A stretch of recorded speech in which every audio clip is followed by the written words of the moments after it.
Hello students, today we will learn about avial tree. Firstly, we will know about what is avial tree. Avial tree is also known as self-balancing binary search tree. Self-balancing binary search tree. Before learning the avial tree, we have to learn about what is tree, what is binary tree, and what is binary search tree. So here are the prerequisites that we will know before learning the avial tree. The first one is tree.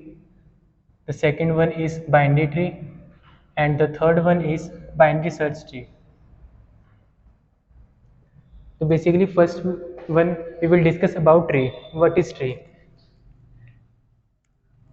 Tree is basically used to store the hierarchical data. Therefore, it is also known as hierarchical data structure. In tree, we consist of a node and edges. Here, the circles are representing the nodes and the line between the circles are defined as edges or branches. The first one node is known as parent node or root node, and the last more nodes are called leaf node. मतलब जो सबसे नीचे वाली nodes हैं उसे हम leaf node कहेंगे, और जो सबसे ऊपर वाली नोड है उन्हें हम रूट नोड कहेंगे या पेरेंट नोड कहेंगे. और जो बीच में जितनी भी नोड्स हमारी एग्जिस्ट कर रही हैं, फॉर एग्जांपल ये इसे हम क्या बोलेंगे, इंटरमीडिएटरी नोड. इसका हियरिकल हम ट्री को यूज़ करते हैं स्टोर करने के लिए हियरिकल डाटा. फॉर एग्जांपल हमारे कंप्यूटर्स में क्या होती है, कोई एक ड्राइव होगी, for example C drive. C drive के अंदर हमारे कुछ फोल्डर्स होते हैं, for example folder 1, folder 2 and folder 3. इस फोल्डर के अंदर हमारे कुछ सब फोल्डर्स होते हैं, फॉर एग्जांपल F11, F12. ये बेसिकली क्या है, एक तरीके से हियरकी है किसकी, डाटा की. तो एग्जांपल क्या है ट्री का, जो हमारे कंप्यूटर में हम जो ड्राइव्स होती हैं वो भी एक एग्जांपल है किसकी, ट्री की. अब हम लर्न करेंगे what is binary tree. Binary tree क्या होता है, बाइनरी ट्री में हमारी बेसिकली कोई भी नोड होगी उसके एटमोस्ट 2 चिल्ड्रन हो सकते हैं. मींस एटमोस्ट 2 चिल्ड्रन हो सकते हैं हमारी किसी भी एक नोड के. फॉर एग्जांपल ये हमारी ट्री है, इसकी अगर हम बात करें उसमें एटमोस्ट कितने चिल्ड्रन है, 2 चिल्ड्रन है. इसके चिल्ड्रन की बात करें, इसके पास 2 चिल्ड्रन है. इसकी बात करें, इसके पास 2 चिल्ड्रन है. और अगर हम ये भी ले लें, इसकी बात करें, इसके पास 1 चिल्ड्रन है. तो मतलब जो हमारा रेंज है वो 0, 1 और 2. तो इसके सिर्फ एक ही चिल्ड्रन है, तो ये भी इससे बिलोंग कर रहा है, तो ये भी बेसिकली ये बाइनरी ट्री है. अगर हम ये बना लें इसको, तो ये अभी बाइनरी ट्री नहीं रहा. क्यों? क्योंकि इस नोड के हमारे कितने चिल्ड्रन होंगे, 3 चिल्ड्रन होंगे, और 3 इस हमारे सेट में एग्जिस्ट नहीं करता. तो ये बाइनरी ट्री नहीं है. अगर हम इसको रिमूव कर दें या सिंपल 2 नोड से रहने दें, तो ये क्या बन जाएगा, हमारा binary tree. Then we will talk about binary search tree.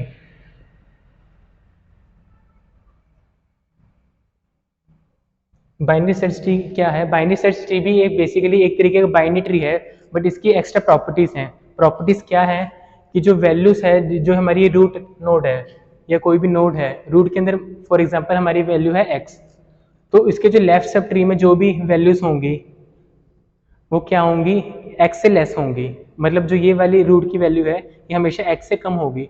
For example x minus a की जो हमारी जो वैल्यू है ये x से कम है. जो भी x से कम वैल्यूज होंगी वो हमारे लेफ्ट सब ट्री में एग्जिस्ट करेंगी, और जो x से ज़्यादा वैल्यूज हैं वो हमारी राइट सब ट्री में एग्जिस्ट करेंगी. For example x plus a कोई भी बड़ी वैल्यू होगी. सिमिलरली x माइनस a से कोई भी छोटी वैल्यू जो होगी वो हमारी लेफ्ट सब ट्री में एग्जिस्ट करेगी. For example x minus a minus b, और इससे जो बड़ी वैल्यू होगी और x से जो छोटी वैल्यू होगी वो हमारी राइट सब ट्री में एग्जिस्ट करेगी. For example x minus a plus b, where a जो है हमारा बड़ा है b से. ठीक है. सिमिलरली फॉर राइट के लिए इसके जो यहाँ पे बड़ी वैल्यूज होंगी वो x प्लस a से बड़ी होंगी. For example x plus a, और यहाँ पे जो वैल्यूज होंगी वो x प्लस a से लेस होंगी. डाटा सेट के साथ बनाते हैं. फॉर एग्जांपल हमारा बाइनरी, हमारी जो वैल्यूज आ रही हैं जो हमें अपने ट्री के अंदर इंसर्ट करनी है वो है 30, 10, 5, 20, 16, 1. तो सबसे पहले हमारे पास ये ऑर्डर है, इस ऑर्डर में हमारे पास वैल्यूज आ रही हैं. तो सबसे पहली वैल्यू है 30, तो 30 हमारा क्या बन जाएगा, रूट नोड बन जाएगा। उसके बाद सेकंड वैल्यू है हमारे पास 30 हमारा इंसर्ट हो गया, सेकंड वैल्यू हमारे पास 10। तो हमें 10 को कंपेयर करा कि 30 से बड़ा है या छोटा है। अब हम देखने में पता लग रहा है जो 10 है वो 30 से छोटा है, तो छोटी वैल्यू कहाँ आती है, लेफ्ट सब ट्री में। तो यहाँ पे आ जाएगा हमारे पास 10। अब हम बात करें 5 की, 5 को हमने पहले 30 से कंपेयर करा, छोटा है तो लेफ्ट सब ट्री में एग्जिस्ट करेगा। फिर 5 को 10 से कंपेयर करा, छोटा है तो लेफ्ट सब ट्री में एग्जिस्ट करेगा, तो यहाँ पे नोड बन जाएगी 5। अब आगे हमारे पास 20 की अगर हम बात करें, 20 30 से हमारा क्या है, छोटा, यहाँ पे राइट सब ट्री में एग्जिस्ट करेगा।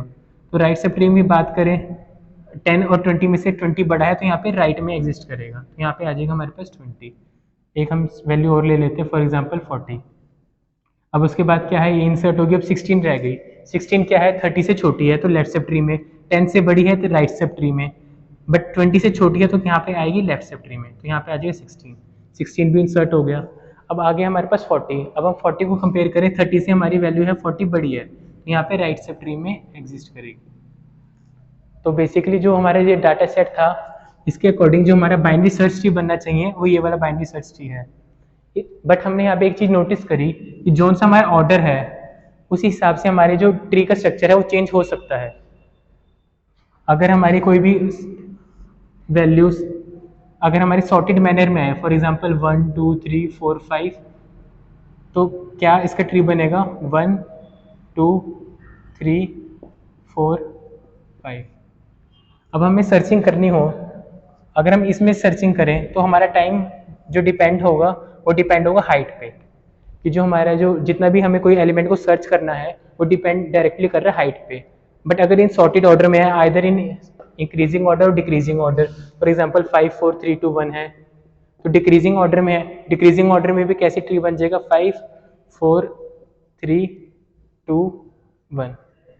तो बेसिकली अब हम इसमें हमारे कंपेयर कर रहा था सर्चिंग की कॉम्प्लेक्सिटी थी वो हाइट पे डिपेंडेंट थी, बट इसे हम बात करें अगर हमारा सॉर्टेड में है तो यहाँ पे कंपेयर होगी n के बारे में, मतलब जितने नंबर ऑफ नोड्स हैं हमें एक एक पे जाके ट्रेवर्स करना पड़ेगा, तो यहाँ पे जो हमारी टाइम है वो इंक्रीज बढ़ रहा है।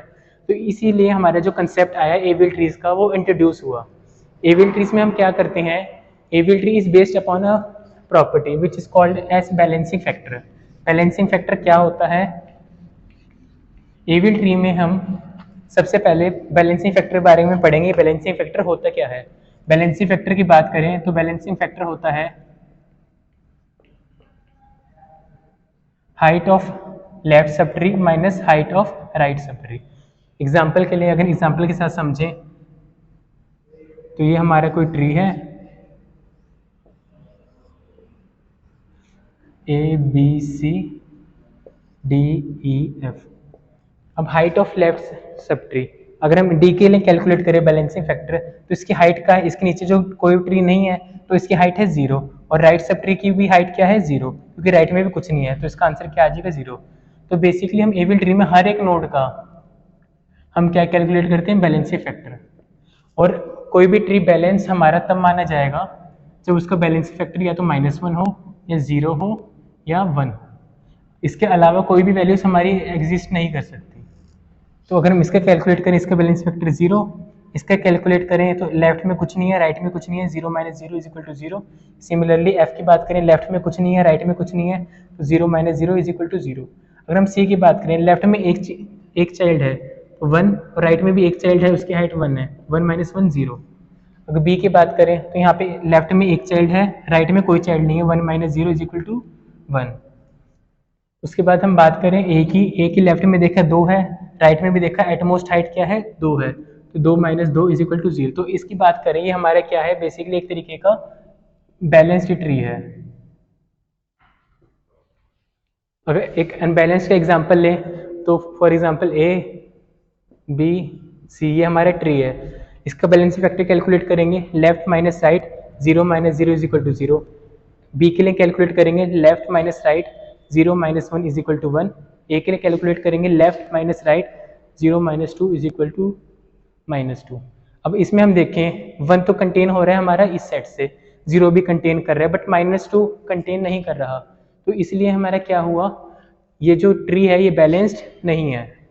तो बेसिकली हम क्या करते हैं, एविल ट्री में हम कोई भी अब ऑपरेशन करेंगे, फॉर एग्जांपल हम कोई नोड ऐड कर रहे हैं या डिलीट कर रहे हैं, इस स्टेप के बाद हम क्या कैलकुलेट करेंगे, बैलेंसिंग फैक्टर कैलकुलेट करेंगे। बैलेंसिंग फैक्टर क्या होता है बेस हमारा height of left sub tree minus height of right sub tree.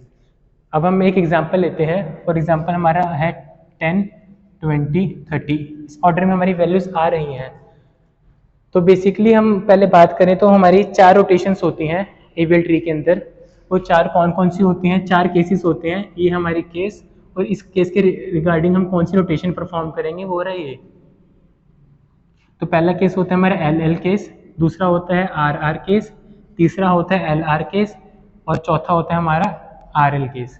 L L case की बात करें, जब भी कोई एल एल केस हो तो उसमें हम रोटेशन कौन सी करते हैं, राइट रोटेशन परफॉर्म करते हैं। कोई भी आर आर केस हो इसमें हम कौन सी रोटेशन परफॉर्म करते हैं, लेफ्ट रोटेशन परफॉर्म करते हैं। और कोई भी आर एल केस हो तो सबसे पहले हम लेफ्ट रोटेशन परफॉर्म करेंगे, उसके बाद परफॉर्म करेंगे राइट रोटेशन। और आर एल की बात करें, सबसे पहले हम राइट रोटेशन परफॉर्म करेंगे, उसके बाद क्या करेंगे, लेफ्ट रोटेशन परफॉर्म करेंगे। तो बेसिकली ये चीज़ें हमें पहले से याद होनी चाहिए, तभी हम अपने जो ट्री बनाएंगे उसमें बैलेंसिंग ईजिली कर सकते हैं। अगर हम 10, 20, 30 की बात करें, ये हमारे सबसे पहले कंसीडर हमारे पास 3 एलिमेंट हैं, 10, 20 और 30। अगर हम बात करें कि किस ऑर्डर में आ सकते हैं, अगर हमारा फर्स्ट ऑर्डर इसी ऑर्डर में आ रहे हैं 10, 20, 30, तो इसके कॉरेस्पॉन्डिंग जो हमारा बाइनरी सर्च ट्री बनेगा वो क्या बनेगा, पहले 10 नोड आई तो 10 हमारा पेरेंट नोड बन गया, उसके बाद 20 आई, 20 10 से हमारी बड़ी है तो राइट सब ट्री में लाई करेगी 20। 30 की बात करें तो 30 हमारी 10 से बड़ी है, राइट सब ट्री 20 से बड़ी है तो राइट सब ट्री। अब हमने क्या किया, इस डाटा के अकॉर्डिंग हम एक एक नोड ऐड करते रहे और बैलेंसिंग फैक्टर कैलकुलेट करते रहे। तो 30 का बैलेंसिंग फैक्टर क्या हो जाएगा, लेफ्ट माइनस राइट 0, और तो 20 का क्या हो जाएगा, लेफ्ट में कुछ नहीं है राइट में 1 है तो -1, और 10 की कैलकुलेट करें, लेफ्ट में कुछ नहीं है राइट में 2 नोड्स हैं, 0 - 2 इक्वल टू -2। अब हमारी जो पॉसिबल वैल्यूज थी बाइनरी सर्च ट्री की वो थी -1, 0 और 1, ये वैल्यूज हमारी बैलेंसिंग फैक्टर की होनी चाहिए, इसके अलावा कोई वैल्यूज नहीं होनी चाहिए।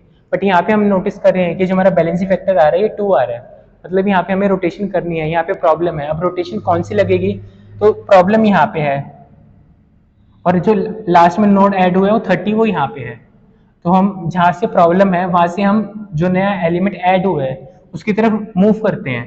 यहाँ पे हमने मूव करा, कहाँ पे मूव करे, राइट मूव करे, दोबारा हमने मूव करा, दोबारा कहाँ मूव करे, राइट मूव करे। तो ये केस कौन सा हुआ, आर आर, ये केस हमारा कौन सा, आर आर केस। अब आर आर केस में रोटेशन कौन सी करते हैं, लेफ्ट रोटेशन करते हैं, मतलब रोटेशन हम किस अकॉर्डिंग करेंगे, लेफ्ट कर देंगे। तो आफ्टर परफॉर्मिंग लेफ्ट रोटेशन हमारा जो ट्री बनेगा वो क्या हो जाएगा, इस यहाँ से टिल्ट हो जाएगा, लेफ्ट की तरफ टिल्ट हो जाएगा।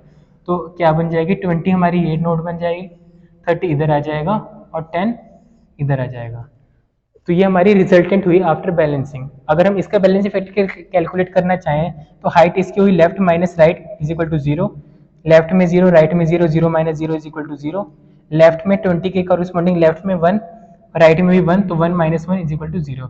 तो जो हमारी अब बैलेंसिंग फैक्टर की वैल्यूज आ रही हैं वो हमारी इसके अकॉर्डिंग ही आ रही हैं। तो जो ये ट्री है ये हो गया हमारा बैलेंस्ड ट्री, ये हो गया हमारा बैलेंस्ड। अगर हम बात करें कि जो हमारी एग्जीक्यूशन है, जो एलिमेंट्स हैं वो इस ऑर्डर में आ रहे हैं 30, 20, 10। तो सबसे पहले 30 आया, 30 बन गई नोड, उसके बाद 20 आया, 20 हमारा क्या है, 30 से क्या है, छोटा है, तो कहाँ पे एग्जिस्ट करेगा, लेफ्ट हैंड साइड एग्जिस्ट करेगा, तो यहाँ बन गए 20। अब फिर आया 10, 10 30 से कंपेयर हुआ, छोटा है, लेफ्ट साइड में मूव करे, 20 से कंपेयर करा, छोटा है, लेफ्ट में कंपेयर करे, आगे 10। अब हम इस ट्री की क्या करेंगे, बैलेंसिंग फैक्टर कैलकुलेट करेंगे। बैलेंसिंग फैक्टर क्या होता है, height of left sub tree minus height of right sub tree.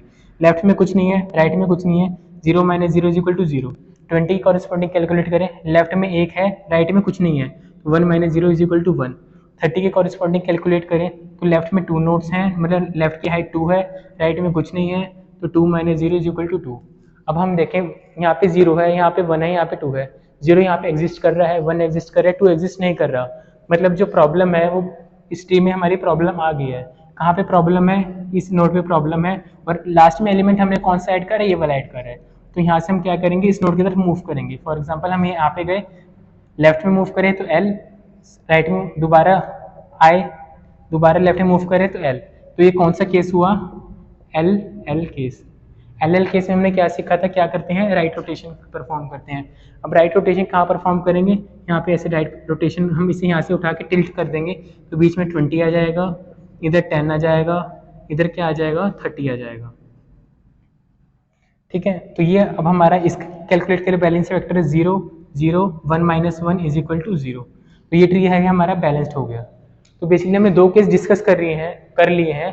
First one is L L case and the second one is R R case. अब हम move करते हैं अपने दूसरे केसेस की तरफ, that is L R case and R L case.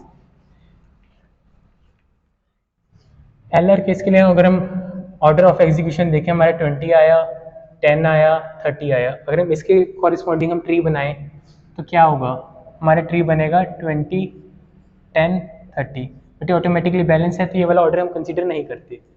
अब हम देखते हैं, अब हम डिस्कस करने चाह रहे हैं L R case. L R case में क्या होता है, सबसे पहले हमारा एलिमेंट आया यहाँ पे 30, हमारा जो एलिमेंट है 30 10 एंड 20, इस ऑर्डर में हमारे एलिमेंट्स आए हैं। सबसे पहले 30 आया तो हमने 30 की नोड बना दी, फिर 10 आया, 10 हमारा 30 से छोटा है तो इधर आएगा, यहाँ पे 10 आ गया। फिर उसके बाद 20 आया, 30 से छोटा है, लेफ्ट में मूव कर रहा है, 10 से बड़ा है, यहाँ पे राइट में मूव कर दिया, तो यहाँ पे आ जाएगा 20। अब हम इस ट्री का बैलेंसी फैक्टर कैलकुलेट करें। इसका valency factor left minus right 0, valency factor left में कुछ नहीं है, 0 -1 इज इक्वल टू -1। इसका कैलकुलेट करें, लेफ्ट में 2 है, राइट में कुछ नहीं है, 2 - 0 इज इक्वल टू 2। तो यहाँ पे भी हम देखें 2 में प्रॉब्लम आ गया है, यहाँ से हम नया लास्ट में एलिमेंट हमने ऐड किया करा था, तो इसलिए हम मूव करें, सबसे पहले लेफ्ट मूव करें, उसके बाद कहाँ मूव करें, राइट। तो ये हमारा कौन सा केस हो गया, L R case. L R case में हम क्या करते हैं, सबसे पहले लेफ्ट रोटेशन परफॉर्म करते हैं, फिर राइट परफॉर्म करते हैं। तो ये केस हुआ हमारा L R case. L R case में हमने सबसे पहले क्या करा, सबसे पहले हमने परफॉर्म करी लेफ्ट रोटेशन, और उसके बाद जो ट्री आएगा उसके हम कॉरिस्पॉन्डिंग क्या कर देंगे, राइट रोटेशन। ठीक है, अब हम इसे लेफ्ट रोटेशन करनी है। लेफ्ट का मतलब क्या होता है, ऐसे रोटेट करना है, तो ये ऐसे मूव हो जाएगा, तो क्या बन जाएगा 30 20 10। ये हमने पहले लेफ्ट रोटेशन कर दी, मतलब मैंने यहाँ तक का काम कर दिया। अब हमें क्या करना है, जो ट्री आएगा उसमें राइट रोटेशन करनी है। राइट रोटेशन मतलब ऐसे टिल्ट कर देना, इसको हम उठा के ऐसे टिल्ट कर देंगे, तो क्या हो जाएगा, बीच में 20, लेफ्ट में 10 एंड राइट में 30। इसका बैलेंस इफेक्टिव कैलकुलेट करें, 0 - 0 0, लेफ्ट माइनस राइट 0 - 0 0, इसके कैलकुलेट करें 1 - 1 इज इक्वल टू 0। तो ये भी हमारा बैलेंस ट्री हो गया। तो ये हमने केस कर लिया अपना discuss, third case, and the last one case is R L case.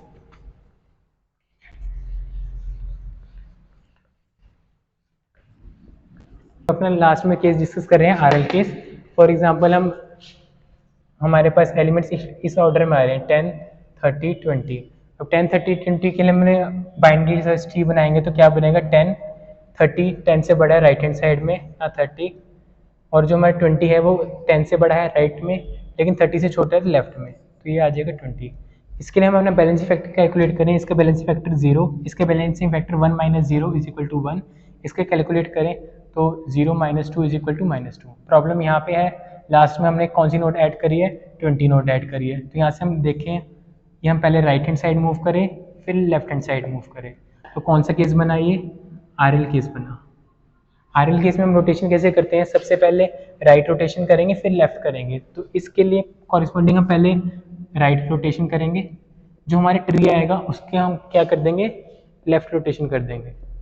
तो बेसिकली हम क्या करेंगे, सबसे पहले राइट रोटेशन करते हैं। राइट रोटेशन करेंगे तो ये ऐसे मूव हो जाएगा, ये जो है ऐसे मूव हो जाएगा, तो हमारा ट्री क्या बनेगा, रिजल्टेंट 10 20 30। इसकी हमने क्या करनी है, अब लेफ्ट रोटेशन करनी है। लेफ्ट का मतलब इसको इधर घुमा दिया, इसको हमने ऐसे टिल्ट कर दिया, तो क्या हुआ, 20 मिडल नोड बन जाएगा, 30 हमारा बन जाएगा राइट सब ट्री का नोड, 10 बन जाएगा हमारा लेफ्ट सब ट्री। अगर हम इसका अब कैलकुलेट करें बैलेंसिंग फैक्टर, इसका 0 0 1 - 1 इज इक्वल टू 0। बेसिकली हमने अपने चारों केस डिस्कस कर लिए हैं। अब इस चारों केस हम अप्लाई कब करते हैं, हम कोई भी ऑपरेशन करें, फॉर एग्जांपल हम कोई एलिमेंट ऐड कर रहे हैं, जैसे हमने यहाँ पे करा था, तब हमने रोटेशन अप्लाई करनी है। मतलब हर एक स्टेप के बाद हमें अपना जो ट्री बन रहा है उसका बैलेंसिंग फैक्टर कैलकुलेट करना है।